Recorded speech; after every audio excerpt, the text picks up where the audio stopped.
नमस्कार, मी पल्लवी पाटील, आयुक्त इचलकरंजी महानगरपालिका। इचलकरंजी शहरातील सर्व नागरिकांना आवाहन करण्यात येते की भारताची जनगणना 2027 हा कार्यक्रम केंद्रीय जनगणना कार्यालयाकडून सुरू करण्यात आलेला आहे। आताची जी जनगणना आहे ही डिजिटल पद्धतीने प्रथमतः होत आहे, त्यामुळे सर्व नागरिकांना आवाहन करण्यात येते की या जनगणनेमध्ये आपण आपली माहिती देऊन इचलकरंजी महानगरपालिकेला सहकार्य करावं। इचलकरंजी महानगरपालिका हद्दीतील जनगणनेचा पहिला टप्पा हा 16 मे ते 14 जून या अंतर्गत सुरू होत असून या दरम्यान शहरातील प्रगणक आपल्या घरी भेटी देतील आणि त्या दरम्यान जी आपल्याला माहिती विचारली जाईल ती सर्व माहिती देऊन सर्व प्रगणकांना आपण सहकार्य कराल ही अपेक्षा।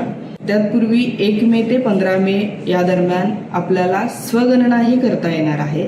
त्यासाठीच्या ज्या स्टेप्स आहेत त्या आम्ही आमच्या वेबसाईटवर आणि आपल्या प्रसिद्धी माध्यमाच्या द्वारे आम्ही आपल्याला कळवलेल्या आहेतच, आम्ही कळवत आहोत। आपल्याला जर काही माहिती हवी असेल तर निश्चितच आमच्या जनगणना कार्यालयाशी आपण संपर्क साधू शकता। 16 मे ते 14 जून दरम्यान ज्यावेळेला प्रगणक आपल्या घरी येतील त्यावेळेला आपण आपली संपूर्ण माहिती त्या प्रगणकांना देणं हे जनगणना अधिनियम 1948 अन्वये आपल्याला बंधनकारक आहे।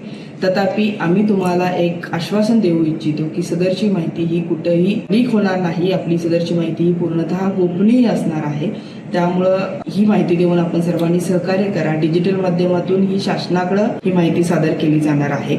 जनगणनेद्वारे आपण जी माहिती उपलब्ध करून देऊ त्यामुळं गाव पातळीपासून देश पातळीवर ज्या विकासाची धोरणं आहेत, ज्या काही सुविधा आहेत, यासाठी या जनगणनेचा आपल्याला वापर होणार आहे। पुन्हा एकदा मी आपणास विनंती करते की आमचे जे प्रगणक आपल्या घरी भेटी देतील त्या सर्वांना आपण माहिती देऊन सहकार्य करावं। तत्पूर्वी सर्व प्रगणक गट आपल्या घरी ज्यावेळेला गृहभेटीला येतील त्यावेळेला आपण संपूर्ण माहिती देऊन त्या प्रगणकांना सहकार्य करा आणि त्याचबरोबर स्वगणनाही करणं आपल्याला शक्य आहे, त्यामुळे स्वगणनाही करा।